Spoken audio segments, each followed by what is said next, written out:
السلام علیکم ورحمۃ اللہ وبرکاتہ نحمدہ ونصلی علی رسولہ الکریم اما بعد فاعوذ باللہ السمیع العلیم من الشیطان الرجیم ربی شرح لی صدری ویسر لی امری واحلل عقدۃ من لسانی یفقہوا قولی۔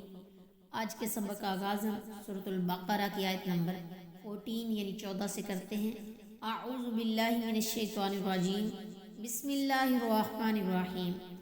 وَإِذَا اور جب لَقُوا الَّذِينَ ملتے ہیں ان لوگوں سے آمنوا جو لوگ ایمان لائے، قالوا کہتے ہیں آمنا ہم ایمان لائے، وَإِذَا اور جب خلوا اکیلے ہوتے ہیں، إِلَى شَيَاطِينِهِمْ اپنے شیطانوں کے پاس، قالوا کہتے ہیں اِنَّا بے شک ہم معکم تمہارے ساتھ ہیں، انما محض نحن ہم مستہزئون مذاق کرتے ہیں۔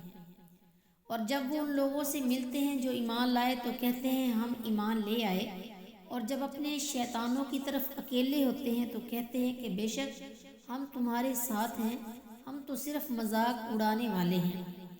شیاطین سے مراد کفر کے سردار ہیں، خواہ مشرکین و یہود سے ہوں یا خود ان منافقین سے۔ شیطان ہر سرکش اور فسادی شخص کو کہتے ہیں۔ شیاطین جنوں اور انسانوں دونوں سے ہوتے ہیں۔ فرمایا وَكَذَلِكَ جَعَلْنَا لِكُلِّ نَبِيٍّ عَدُوًّا شَيَاطِينَ الْإِنسِ وَالْجِنِّ يُوحِي بَعْضُهُمْ إِلَى بَعْضٍ زُخْرُفَ الْقَوْلِ غُرُورًا۔ سورہ انعام کی آیت نمبر 112 میں۔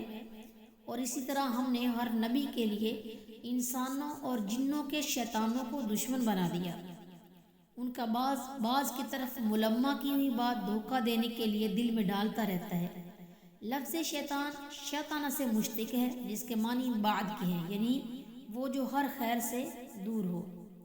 وَإِذَا لَقُوا الَّذِينَ آمَنُوا اس سے ظاہر ہے کہ اہل ایمان سے ان کی ملاقات سرسری ہوتی ہے، کبھی کسی مجلس میں، کبھی سر راہ، مگر اپنے شیطانوں کے ساتھ اہتمام کے ساتھ خلوت ہوتی ہے۔ پھر ہر اہل ایمان کو تاکید کے کسی لفظ کے بغیر صرف آمنا کہتے ہیں، اور اپنے شیاطین کو انا اور انما کی تاکید کے ساتھ اپنے کفر کی یقین دہانی کراتے ہیں کہ ہم عقیدے میں بلا شک و شبہ تمہارے ساتھی ہیں، رہا ہمارا ایمان کا اقرار و اظہار تو محض مذاق ہے۔ وما علینا الا البلاغ۔